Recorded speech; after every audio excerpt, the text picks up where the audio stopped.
Hey everybody, welcome to Obscurities in miniature, and today I could not help, once again it seems, but be absolutely enthralled by some of the latest offerings from the Dragon Trappers Lodge.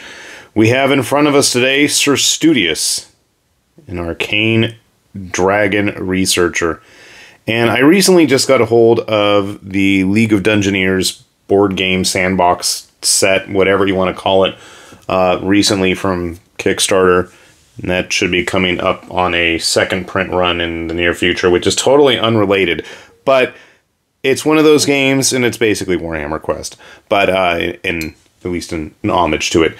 But getting back on track here, I was looking for models that are entertaining to me, and it's not like I don't have a million painted ones already, but then again, I'm not really keen on mages usually, and then I saw this guy, and I'm like, it's not even human, first of all, and I love the fact, if you've listened to me enough ramble about these types of models, he's got too many arms, he's got a very well-laden backpack, which is just a thing I've been into since I was a young child, and, you know, he's just a fun-looking model.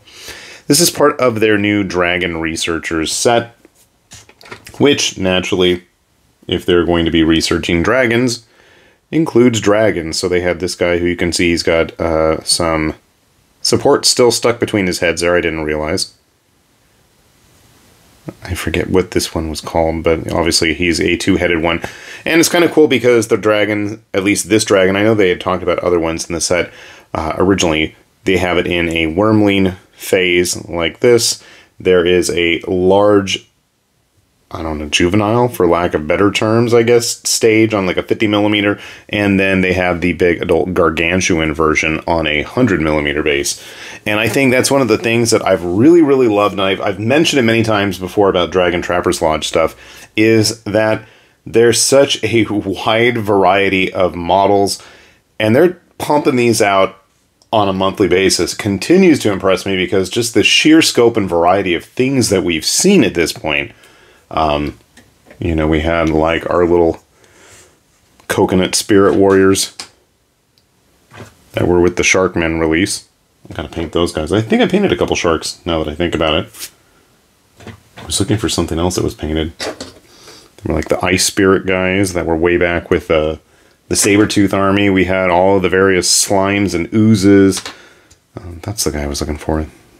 The chieftain model, or the standard bearer. But our new set has some very intrepid kobolds.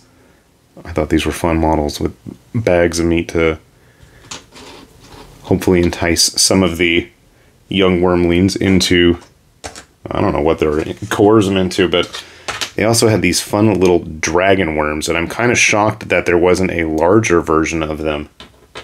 It seems like something that the Lodge would have had handy. Because if it's one thing the Lodge always offers up, it's big honking monsters. Like this guy, the Ravager here. This is one of the new releases that came out in conjunction with our Sir Studious and our little random wormling friends here. And this is another one of those models. I think this is like the sweet spot for creatures when it comes to Dragon Trappers Lodge stuff. They've got such a crazy variety of, you know, typical big, what was he called? The Hulkosaurus T-Rex, I don't know, Brutoceratops or something. Kind of kaiju-like. In fact, there were modular kaiju now that I think about it. We had like our crazy owl dude. I'm just like grabbing models that were handy. Crazy owl guy with the floating hands all around him from our elemental release.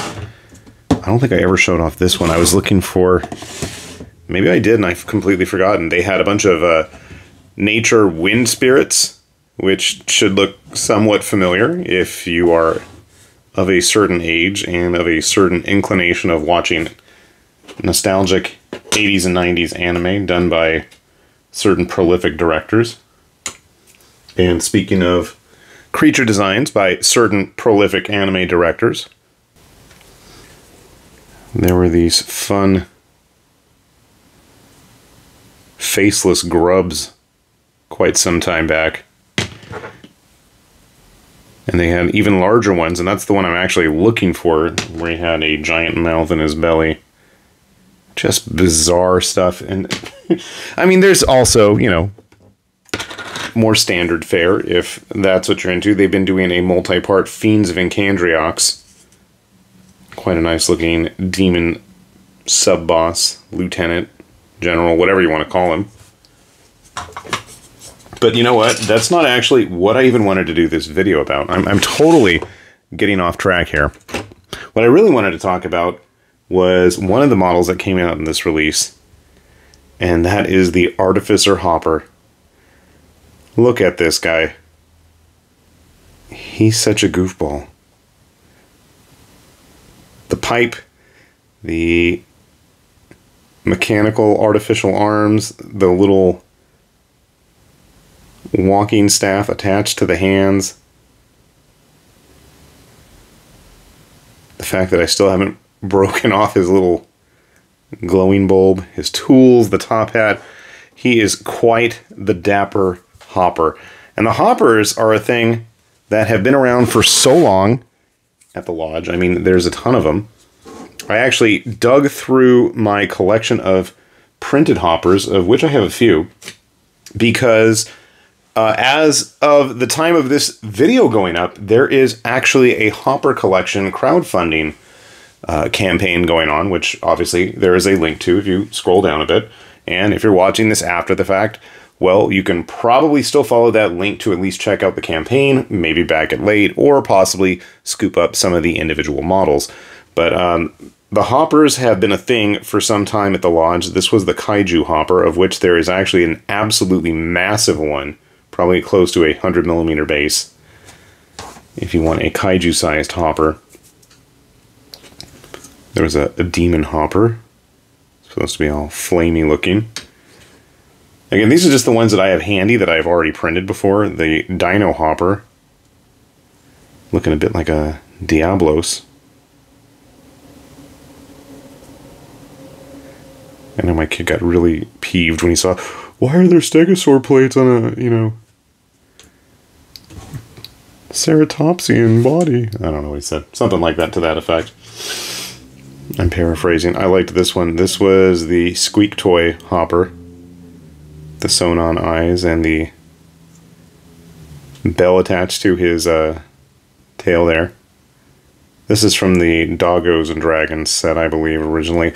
But the cool thing is, all of these various hoppers are actually available in that campaign. There was the wood hopper, who I thought I broke his leaves off his wings. Maybe I did. Maybe I didn't, because they're still kind of symmetrical. See, he's all made out of wood. I want to say there was like an undead one at one point. I know there were giant ones. There were mushroom-covered ones.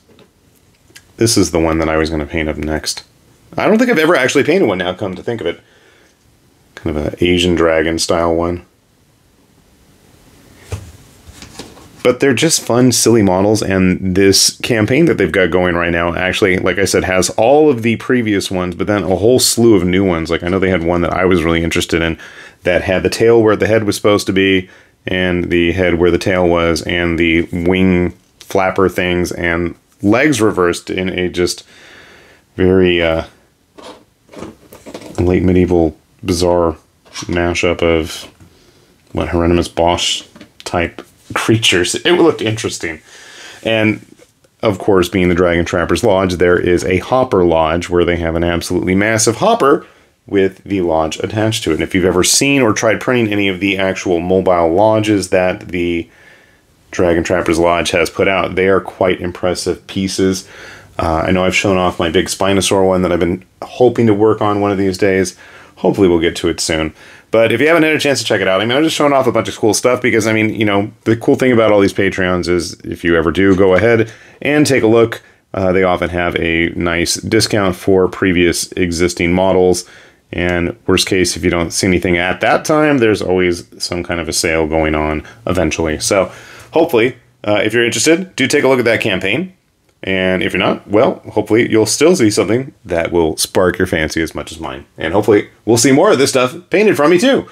And with that said then, this has been High Lord Tamberlane with Obscurities and Miniatures, saying thanks for watching, and we will see you back here soon.